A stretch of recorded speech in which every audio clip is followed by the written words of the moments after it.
When I was presented with the idea of what my dream school might look like, I instantly began thinking about the non-examples.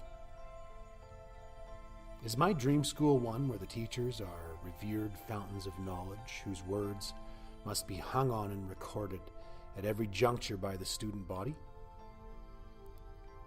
Does it boast students whose sole purpose is to exceed expectations and achieve excellence in academics, thus preparing them for the academic rigors of post-secondary education? Perhaps this ideal school is one that is directed by its board to produce productive members of society so that progress and economic growth are assured. For some, this may indeed be a dream school, but not for me. My dream school needs teachers whose skill lies in their ability to empower students to want to learn about and explore the world around them. My school needs a huge cross-section of students from various cultural and socioeconomic backgrounds to be owners of their learning, ready and willing to put their hearts into their learning. My school needs a governing body that supports the needs of teachers, who in turn support the needs of the students instead of the needs of private industry. There is a push within Saskatchewan schools moving us toward a student-centered inquiry model. This fact is reassuring for those who are concerned about the talk of standardization coming from voices within the Ministry of Education. The truth does lie somewhere in between, though.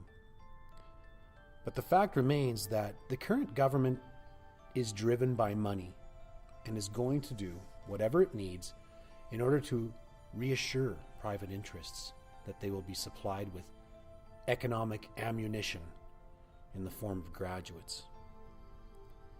My dream school must not be influenced by private interests and must maintain its autonomy from self-interested agencies.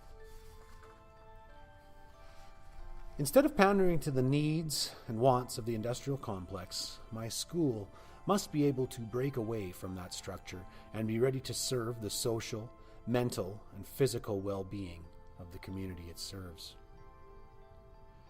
Teachers are, in general, not in the business of teaching out of a lust for the almighty dollar, but are interested in being a positive force within society and helping children to fully actualize their potential.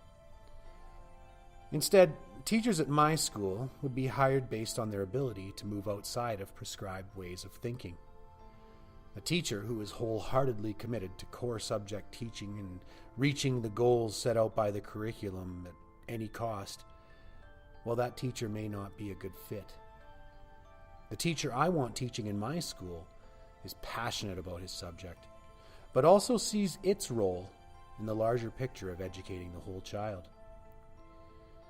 It is the teachers who are committed to making education an authentic and engaging experience for the students through the transmission of their passion for learning who will fit into my dream school. Students are possibly the most important agents in the realization of my school because the learning that they will engage in will be owned by them. The culture of the school will be one of inquiry and social responsibility. The focus of the students' learning goals will be based on their strengths and interests.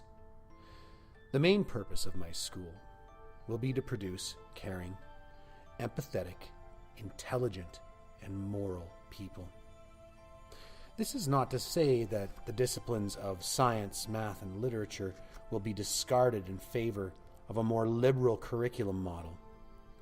In fact, those subjects, along with art, music, and the skilled trades, would be discovered in far more depth. This would be accomplished because the students would have the freedom to examine their passions more freely, without the constraints of tests and predetermined objectives and goals. Teachers must be trained in the art of conversation.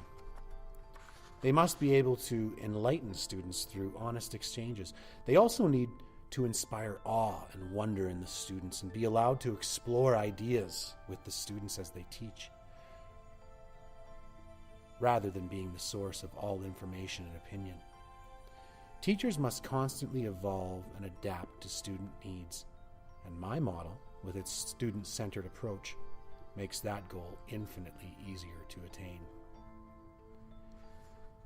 It is only when the curriculum is built around the student that it will be truly successful. The interplay of these ideas is also important, but only if the foundation is built on student need. Also, curriculum makers must ask themselves the right questions. Instead of starting with, "What do we need?" the questions should start with, "What do they need?" Maybe even, "What do they want?" Maybe we should take a step back and figure this out as curriculum evolves. Maybe we need to shut out some of those voices from industry and start listening to our hearts. Maybe, just maybe, we need to take a step back so we can see the whole picture.